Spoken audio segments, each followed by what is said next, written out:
دو چیزوں پر جو ہے یہ فوکس کر رہی ہے میری دانش میں 27ویں ترمیم. ایک وہی آرمی کے کمانڈ اینڈ کنٹرول کی ریسٹرکچرنگ ہے، اور اس کے بعد مقتدرہ ہو گئی یا سیاستدان ہو گئے کہ جی ہمارے چھابے میں ہاتھ ڈالا جا رہا ہے، تو انہوں نے کہا ہینگ آن، تو انہوں نے عدلیہ کو پش بیک دیا ہے.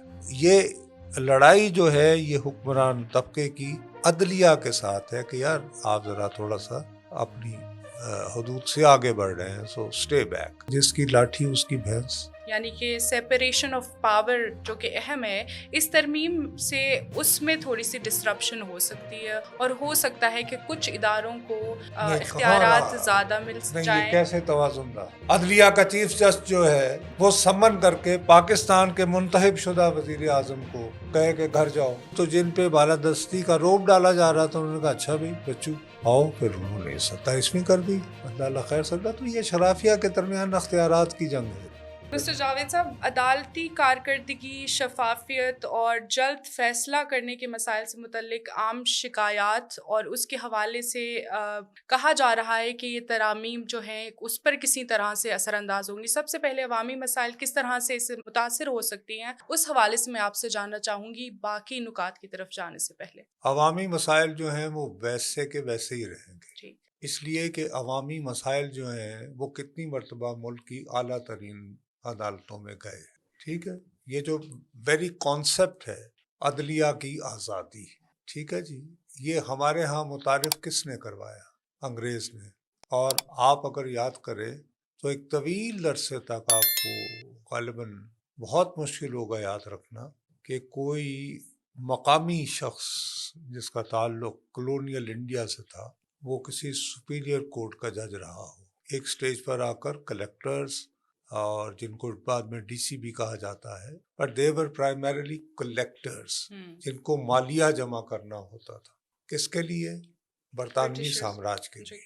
تو برطانوی سامراج کے لیے مالیہ جمع کرنے والا ڈی سی جو تھا وہ لوگوں سے، چونکہ اس نے مالیہ لینا ہے، لہٰذا اس کے پاس عدالتی اختیارات بھی تھے، اور پولیس بھی اس کے ماتحت ہوا کرتی تھی.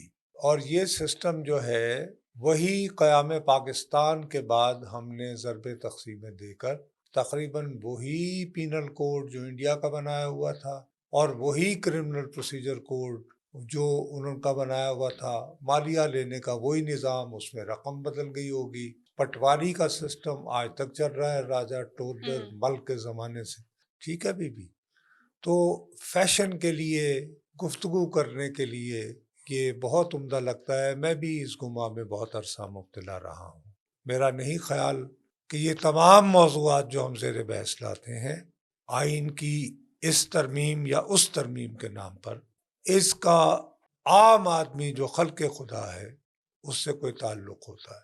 ورنہ تو ہمارے ہاں یہ لطیفے ہوئے ہیں کہ ایک بندہ پھانسی لگ گیا ہے، تو پھانسی لگنے کے بعد جب اس کی اپیل سپریم کورٹ میں آتی ہے تو پتہ چلتا ہے کہ وہ تو پھانسی لگ چکا ہے. دوسری طرف وہ تو چلے عام آدمی تھا، پاکستان کا ایک منتخب وزیر اعظم ذوالفقار علی بھٹو 1979 میں پھانسی لگتا ہے، اور اس کے کئی دہائیاں گزر جانے کے بعد قاضی فائز عیسیٰ صاحب کے زمانے میں سپریم کورٹ یہ فیصلہ کرتی ہے کہ جی وہ کوئی مناسب نہیں تھا، وہ فیصلہ وہ کو ٹھیک نہیں تھا. اس کے بعد ایک ہمارے ہاں ہی سپریم کورٹ ہوتا تھا، اس کے جج ہوتے تھے جناب ثاقب نثار صاحب. وہ جب ثاقب نثار تھے تو ان کی عدالت سے جو ہے یہ فیصلہ ہوا کہ نواز شریف جو ہیں وہ جھوٹے ہیں اور خائن بھی ہیں، کرپٹ بھی ہیں، ان پر قومی خزانے کا اعتبار نہیں کیا جا سکتا، لہٰذا وہ تا حیات کوئی بھی عوامی عہدہ لینے کے لیے ناقابل قرار دیے گئے. جی. وہی ثاقب نثار جب سابق نثار ہوتے ہیں تو فروری 2024 کے انتخاب کے قریب چوتھی مرتبہ پاکستان کے وزیر اعظم ہونے کے خواب میں نواز شریف صاحب پاکستان تشریف لاتے ہیں، اور براہ راست لاہور کے ہوائی اڈے پر اترنے کے بجائے وہ اسلام آباد آتے ہیں، جہاں پر آلریڈی وہ ان کے بایو میٹرک ہو جاتی ہیں، اور اس کے بعد وہی عدالت کہتی ہے کہ ان کو جو سزا سنائی گئی تھی وہ واجب نہیں تھی، درست نہیں تھی. تو اس میں اب کیا بات کریں عدلیہ کی آزادی اور شفافیت اور فلانا. تو کیا آپ سمجھتے ہیں سر کہ یہ ایک irrelevant ٹاپک ہے عوام کے لیے؟ عوام کے لیے بالکل. اس کے لیے تو اس کا بنیادی مسئلہ جو ہے وہ یہ ہے کہ اس وقت ٹماٹر کی کیا قیمت ہو گئی ہے. اس کا بنیادی مسئلہ یہ ہے کہ اس وقت چینی دستیاب نہیں ہے وغیرہ اور وغیرہ. اس کی تنخواہ وہی ہے, نوکری اس کی ہمہ وقت خطرے میں ہے. لیکن میں اور آپ فیشن کے طور پر ہم سمجھتے ہیں کہ جیسے ہمارے ہاں کسی زمانے میں عدلیہ بہت شفاف تھی, بہت آزاد تھی, اور ابھی 2-4 دن پہلے 27ویں ترمیم کے ذریعے اس کی آزادی سلب کر لی گئی ہے.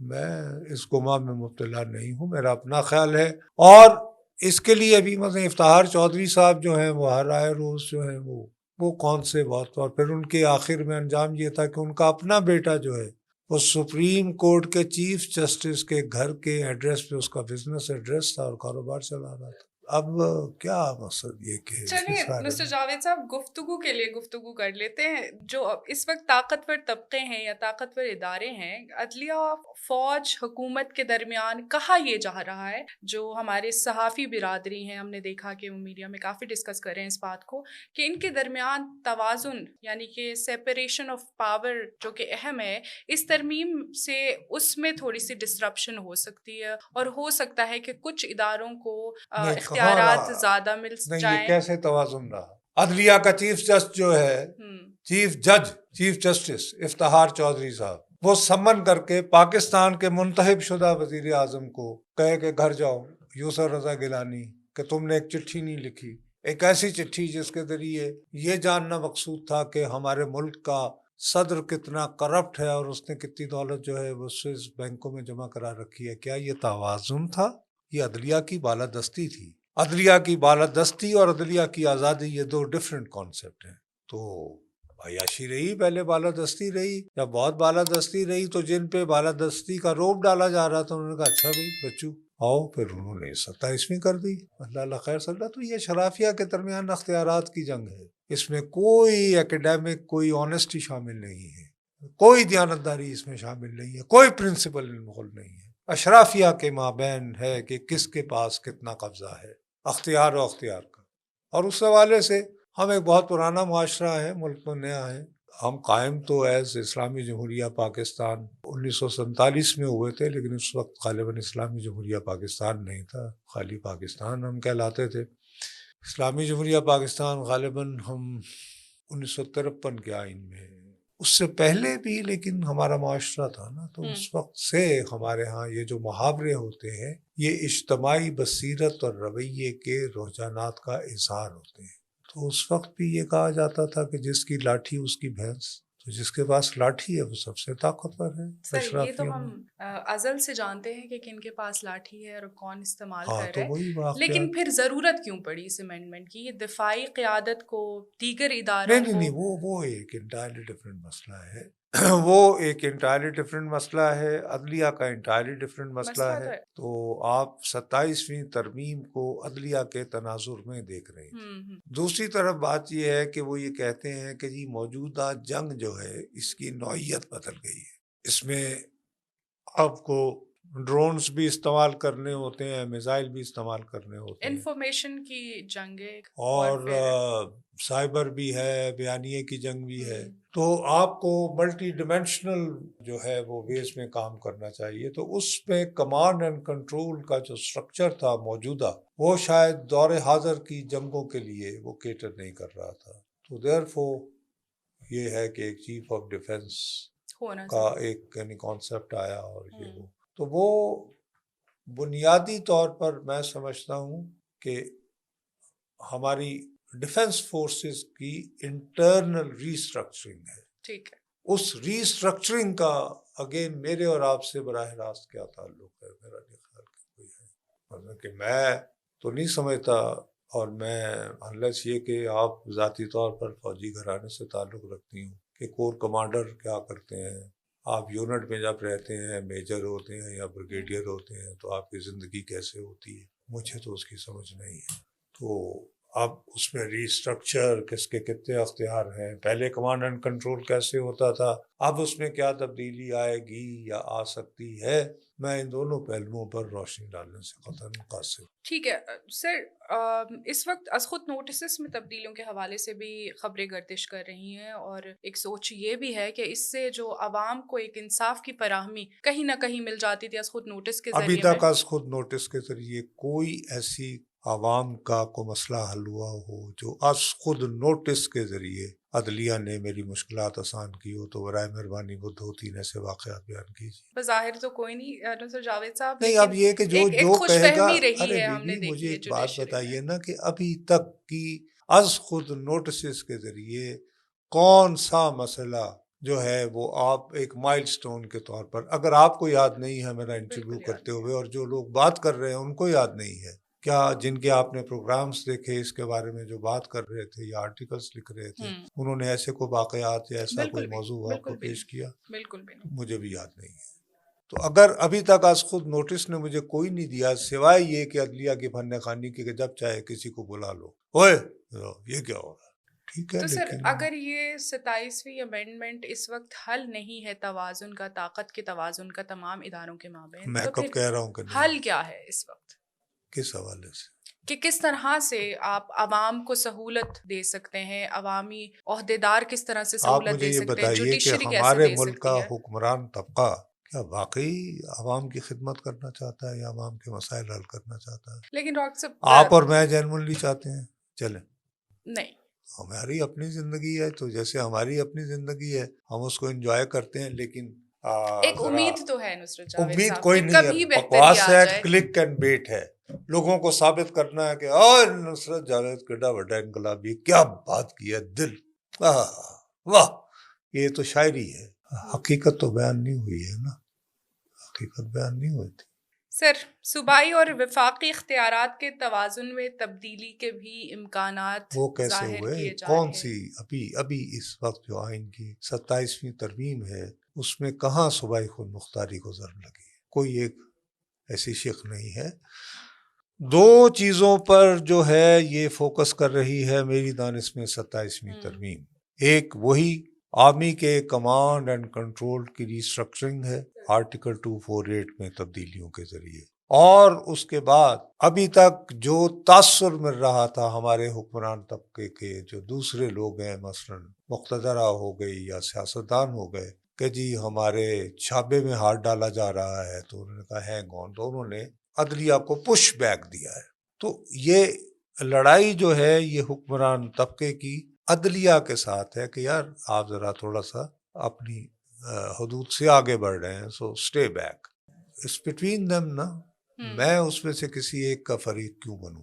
میں تو اس وقت فریق بنوں گا نا کہ جب مجھے کوئی ایسی روشن مثالیں نظر آئیں گی، کوئی یاد رہی ہوں گی۔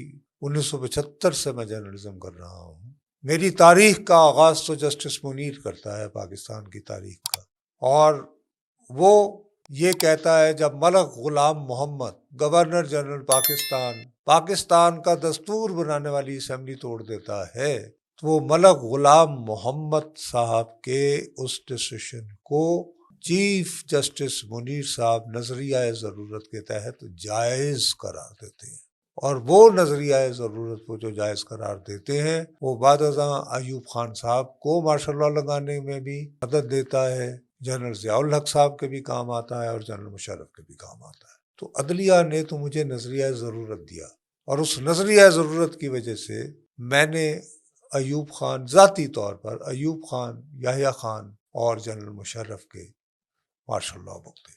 تو میں عدلیہ پر کس بات پہ ان کا چیمپئن بنوں؟ کوئی ایک واقعہ ایسا ہوا ہوتا نا کہ جس میں عدلیہ نے کہا ہوتا، ایک مرتبہ کیا تھا، وہ مرحوم تھے جسٹس کہہ رہا ہوں سیٹھ وقار صاحب، جسٹس سیٹھ وقار، انہوں نے جنرل مشرف کے ٹیک اوور کے خلاف فیصلہ لکھا تھا۔ کیا ہوا اس فیصلے کا؟ 2-4 دن کو تالیاں بجی سیٹھ صاحب کے لیے، سیٹھ وقار صاحب کے لیے۔ تو غالباً سیٹھ ان کا لقب تھا، ویسے تو سیٹھ نہیں ہوں گے، جسٹس وقار کہہ لیں ہم۔ لیکن مجھے بتائیے کہ ہمارے کتنے آپ سمیت دیکھنے والوں کو یاد ہے کہ کوئی وقار نام کے ایک جج سے جنہوں نے جنرل مشرف کے ٹیک اوور کے خلاف ایک سخت فیصلہ لکھا تھا؟ تو اگر یہ ہم عزت اور احترام کرتے ہیں ایک آزاد منش جج کا جو جرت مندانہ فیصلے دیتا ہے، تو ہم کس منہ سے یہ توقع رکھتے ہیں کہ ہائے اللہ عدلیہ کے ساتھ؟ غلط بات تک کریں نا. ہم کب تک یہ منافقتیں کرتے رہیں گے؟ پلیز. دوسرا جاوید صاحب، یہاں پہ پھر دیگر ادارے بھی پھر ظاہر ہے ان کو بھی یہاں پہ الزام دیا جائے تو غلط نہ ہوگا، کیونکہ جوڈیشری نے تو فیصلہ کرنا ہے، اس کی امپلیمنٹیشن دیگر جو ادارے ہیں ان پر ہے کہ وہ کس طرح سے اس کو امپلیمنٹ کراتے ہیں. جوڈیشری کا ہم نے ماضی میں بھی دیکھا کہ یہ ایک گلہ رہا ہے کہ ہمیں فیصلے کرنے نہیں دیا جا رہا، یا ہمارے نہیں، فیصلوں انہوں پر نے یہ فیصلہ امپلیمنٹیشن. کیا کہ یہ وزیر اعظم نااہل ہے، نااہل ہوا تو کس سے شکایت لگاتے ہیں کہ جی ہمارے فیصلوں پر عمل درآمد؟ کون سے فیصلے پر عمل درآمد نہیں ہوا؟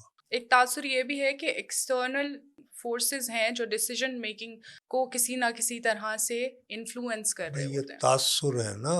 تو اگر آپ جب عدالت میں بیٹھے ہوئے ہیں تو آپ کورٹ میں فیصلہ لکھتے ہوئے یہ کیوں نہیں کہتے کہ مجھے فلاں فلاں شخص نے فلاں فلاں ادارے سے ٹیلی فون کیا تھا اور کہا تھا کہ یہ فیصلہ دو، اس کے باوجود میں یہ فیصلہ دے رہا ہوں. کیا ایسا کوئی واقعہ یاد ہے؟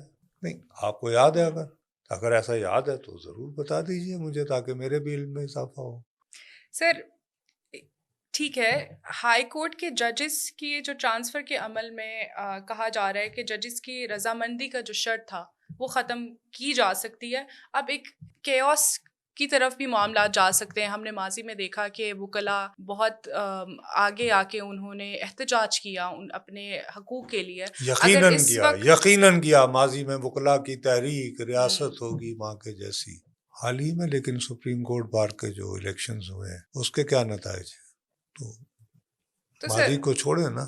اس اوور آل سسٹم کی کریکشن کا راستہ کیا ہے؟ بی اوور آل سسٹم کو نہ کوئی کریکٹ کرنا چاہتا ہے نہ یہ کریکٹ ہوگا. میرے اور آپ کا پوڈ کاسٹ چلے گا، دکان چلے گی، مجھے کہا جائے گا میں مایوسی پھیلا رہا ہوں، آپ کے بارے میں ہوگا یار یہ بچی دیکھے نا بات کر رہی ہے کہ کسی نہ کسی طرح تو یہ ٹھیک ہونا چاہیے نا. تو تالیاں تو 2-4 ویوز مل جائیں گے، اللہ اللہ خیر صلی اللہ، کوئی بندہ شیئر بھی کر دے.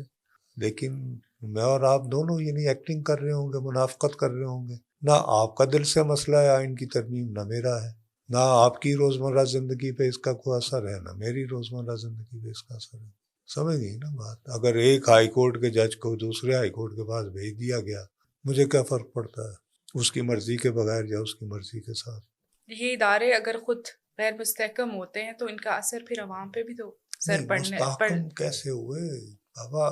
یا تو آپ یہ بات بتائیے نا کہ انہیں ہائی کورٹ سے ہٹا کر، میں ویسے ایک بات کر رہا ہوں، دیکھیے میری بات کا غلط تاثر نہ لیجیے گا، میں نے چونکہ تماشے بہت دیکھے ہیں. آپ کا وہ ایکسپیرینس ہے ایک سر فلم دہائیوں کا. میں گانا تھا صوفی تبسم مرحوم، وہ ادروائز تو بہت بڑے شاعر تھے، ٹوٹ بٹوٹ کی موٹر کار والے. تو وہ کبھی کبھی فلمی نغمہ بھی لکھ دیتے تھے. تو نسیم بیگم کا گایا ہوا دیکھے ہیں بہت ہم نے، ہنگام محبت کے آغاز بھی رسوائی انجام بھی رسوائی. ارے واہ. تو میں دیکھتا رہا ہوں اس ٹائپ کی بہت، جب سے دیکھا ہے. ہمیں تو یہ بتایا گیا تھا کہ جی بس آئین بن گیا، 1973 کا آئین بننے کے 2 سال بعد میں صحافت میں آ گیا تھا فل ٹائم. اور جیسے ہی میں نے فیصلہ کیا کہ میں صحافی بن کر لوگوں کی امنگوں کی ترجمانی کروں گا، تو 1977 میں ضیاء الحق صاحب کا مارشل لاء ہو گیا. اور اس وقت ہم جو لکھتے تھے وہ چھپنے سے پہلے وہ سینسر ہونے جاتا تھا. تو اس طرح تو تلواروں کے سائے میں پل کر جمع ہوئے ہم. تو ہم کہاں کی باتیں کرتے ہیں کہ آزادی صحافت اور آزادی عدلیہ. تو اس کے ساتھ زندہ رہے نا. 11 سال گزارے پوری قوم نے انتہائی مزے سے. کوئی اس زمانے میں تو کوئی ایک MRD نام کی تحریک اٹھی تھی اور وہ بیچاری صرف سندھ تک محدود رہی، باقی تو لوگوں کو کوڑے ہی پڑتے رہے نا. تو اس کے بعد بھی جو ہے وہ اسی طرح حکومتیں آتی اور جاتی رہی ہیں. ہر حکومت جو بھیجی گئی یا گئی ہے تو وہ وسیع تر قومی مفاد میں بھیجی گئی، ملک میں کرپشن کے خاتمے کے لیے بھیجی گئی. لیکن اس کے بعد جب دوسری حکومت بھی آئی تو اس کو بھی بھیجا گیا انہی الزامات کے تحت.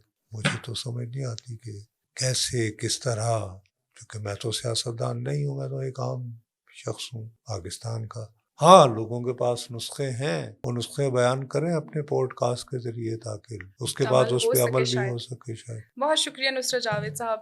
آج کے پوڈ کاسٹ کا وقت ختم ہو رہا ہے. ناظرین انشاءاللہ دوبارہ آپ سے ملاقات ہوگی. مجھے نائلہ علی کو اجازت دیجیے. اللہ حافظ.